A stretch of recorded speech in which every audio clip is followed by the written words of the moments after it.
I'm Trevor Fogel-Griffiths from iDelick Media, and with me today is Maria. Now, Maria, can you please pronounce your last name for me? I certainly can, Trevor. My name is Maria Paviour, and the best way to remember it is that Paviour rhymes and is spelled the same as behaviour or saviour.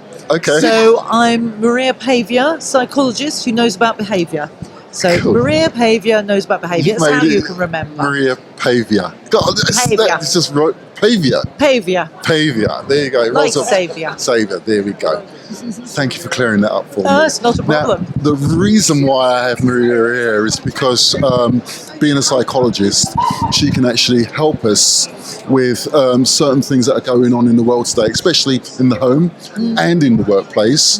And it's costing, how would I say, a lot of tension in the home, and it's costing a lot of money in the workplace. It is, absolutely. The general idea is about, well, you've really got the concept nailed down, and I think you allude to it within your 3 A's. Yes, Could you that's please right. explain? Yes, of course. Well, the 3 A's are the symptoms, if you like, of what happens when you've got problems. They are absence, attrition, and accidents. So that's sickness absence, such as stress. 40% of all sickness absence is stress, apparently.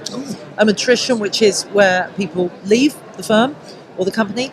And there's accident rates.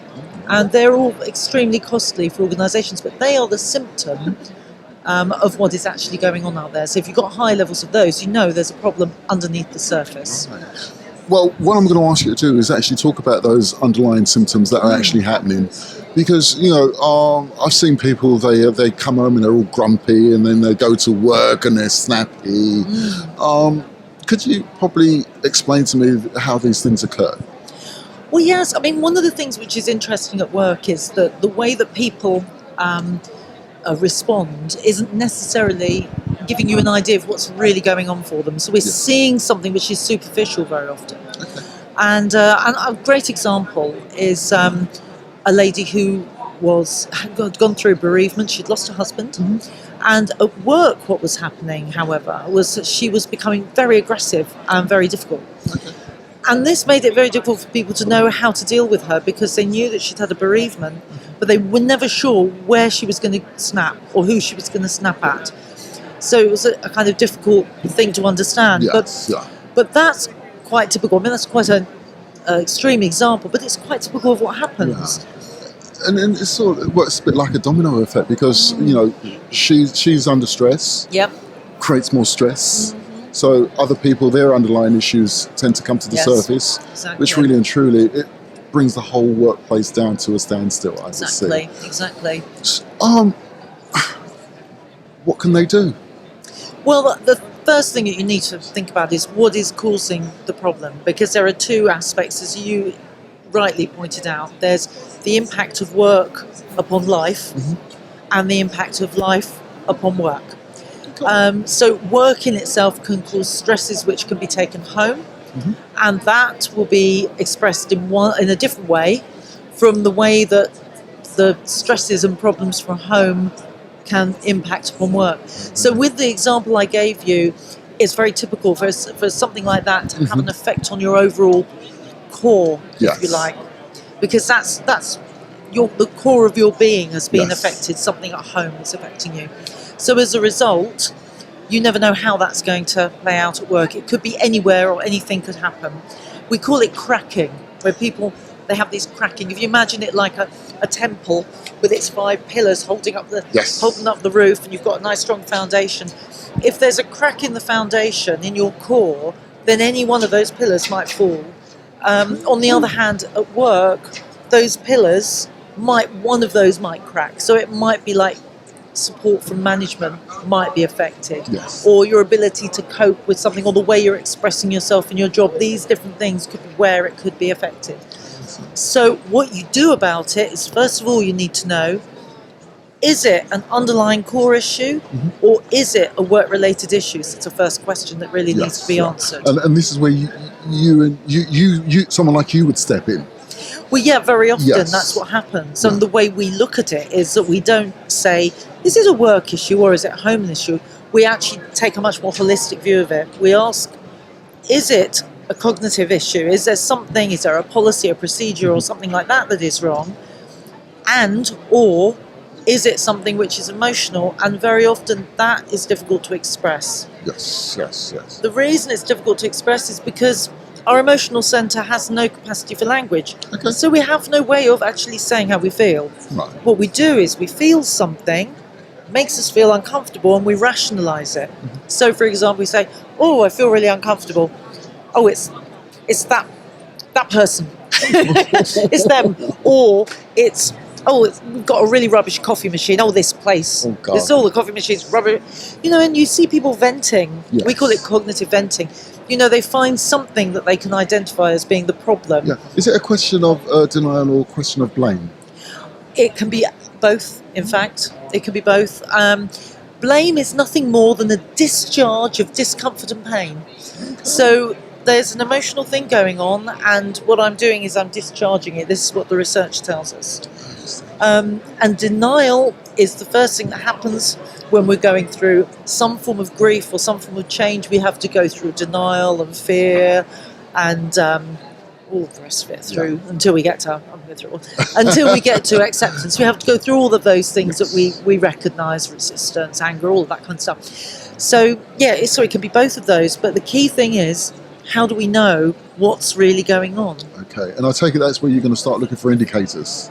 That's what we do. And then understanding that those indicators are over a frequency of time against various activities that I take it a person would need to do. Yeah, the first thing that we do is to get a snapshot of the individual and the organisation. Yes. What is happening right now? Yes. And the beauty of that is that that's changeable, just like any snapshot. That's now, tomorrow could be different. So it's a really positive thing. Yes. Even if it doesn't look good, it's positive because we can then make it good. Okay. And then I'll take you chart it right the way through over a period of time. And the general idea really and truly is to accurately pinpoint what are the names or what are the subjects of these indicators. That's right. And the way we do that, the important thing is to get this difference between cognitive and emotional. Yes. So what we do is we ask cognitive questions, so very unusual questions, but we also look at giving an emotional stimuli and getting an emotional response back.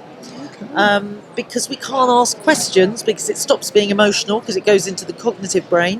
Yes. So we want to keep it in the emotional centre of the brain. So we just give a stimulation, get a response back. We then get two different profiles. One profile tells you cognitively, the other emotionally. And how those two work together, we can see if they are congruent or incongruent. Okay.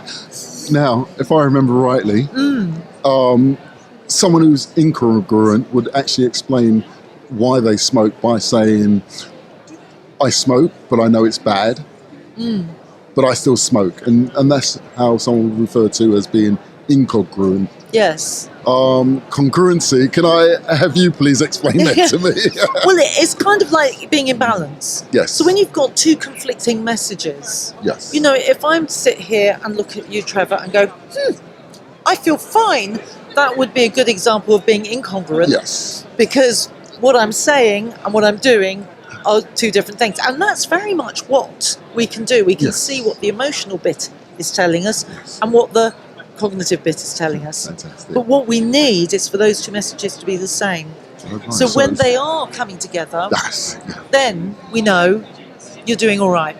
And I mean, sometimes they can be coming together and it's not a high score, but at least we know that they are what they say they are. And through the charting of the indicators and be able to put them in a report, I would say, that would enable either someone at home or even a company, corporation, to actually identify what they need to do to turn this issue around, because there is a monetary impact.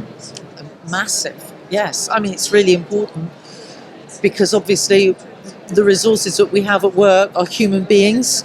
I mean, if you actually thought about how effective your computers were in an organisation, and if somebody said to an organisation, 30% of your computers aren't working properly, I tell you what, they'd do something about it the next day. But that's what's happening to people. People are not, we've got a large number of people that aren't functioning. Yeah, it's like fixing the wrong thing, isn't it, really? Well, yeah, computers are just machines. People are much more important, aren't they? Yes, and they've got so much more to give, so much more potential to give. So, yeah, the cost is enormous. I mean, if you think an average organisation, say 1,500 employees, 30 grand a salary, give that sort of idea. £49 million over 5 years on staff attrition. Wow. That's what it's costing. Wow. Same sort of organisation, staff absence average, not a bad one, about 9.7 million on staff absence. And that's average. A lot of people are much worse than that. So, I mean, I'm talking to a little company, a little hotel group. Yes. Well, it's a hotel group, but there's a hotel that we're working with at the moment. We've only got 80 people working there, and over 5 years, we're predicting, and the way that we're working, we're going to get them 2.2 million improvement. So they're going to save 2.2 million for 80 employees. You think how much that is per employee? That is a significant amount of money. So, it's not just a nice thing. It's not a nice to have. It's an essential. And I think most and foremost, it's known that those employees are going to have a better quality of life. Absolutely. They're going to be able to go to work.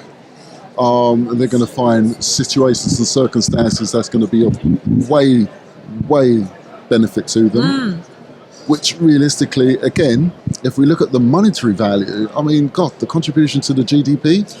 Well, yeah, I mean, I think we're looking at to improve employee engagement. I'm an Engage for Success guru. I'm one of the gurus.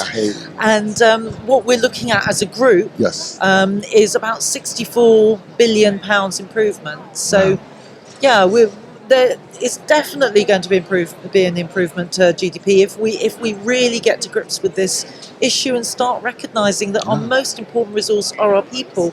So let's treat them at least as well as we do our cars. Please. Yeah, and I've seen some.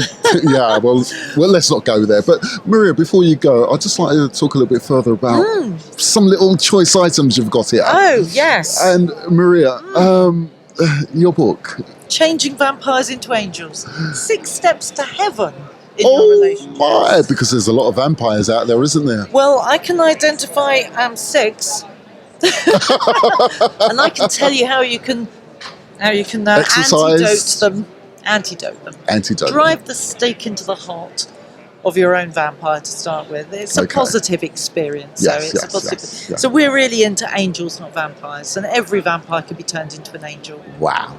And we've got another choice item here, another book you wrote. That's right. This is 28 Steps to Save Your Job and Everyone Else's, which is for learning and development and HR people, really. It's about how do you make this sort of thing actually happen. Wow. So that's for them. And I've got another book coming out soon. I've got How to Be an Awesome... No, sorry, that's my speech tomorrow. It's called The Handbook of Awesome Leadership. And it's all about the neuroscience of leadership. And it's really new and different because it's about the 4 different brain systems that go into being an awesome leader and how you can get those brain systems working in yourself and in your people. It's quite different. So that's something we all can look forward to. I'll take it. Yes, it's tomorrow. Amazon. Yeah? Amazon, yes, definitely. And look probably on any Amazon, good bookshop, I will take it. Absolutely. Excellent. Maria, we're going to have to wind it up. What a shame, Trevor. I've just so enjoyed talking to you. Oh, thank you very much. And, maybe sometime we'll do this again. But before you go, yes, should anyone wish to find you, where can we find you? Best place to look is online, which is www.mariapaviour. Okay. Spelt like saviour, but with a P. We're going to write that down below. Yeah, brilliant. .com. So www.mariapaviour.com. You can find me there. But also you can look on YouTube. I've got some of my talks up there. So you can, and there's a blog, so you can get lots of really meaty information from a blog as well. Fantastic. Oh my, what can we say? Maria, that's just left for me to say thank you very much again. You're welcome. And hope we can meet again sometime in the future. And I hope in the meantime, Trevor, you'll enjoy a piece of cake and a cup of tea. Most definitely. I don't know if people can see me, sort of like my eyes were wandering over in that corner there. There you go. But most definitely. So it leaves us to say good night to everyone and hope to catch you all soon. Thank you again. Thank you. Oh. Another piece of cake.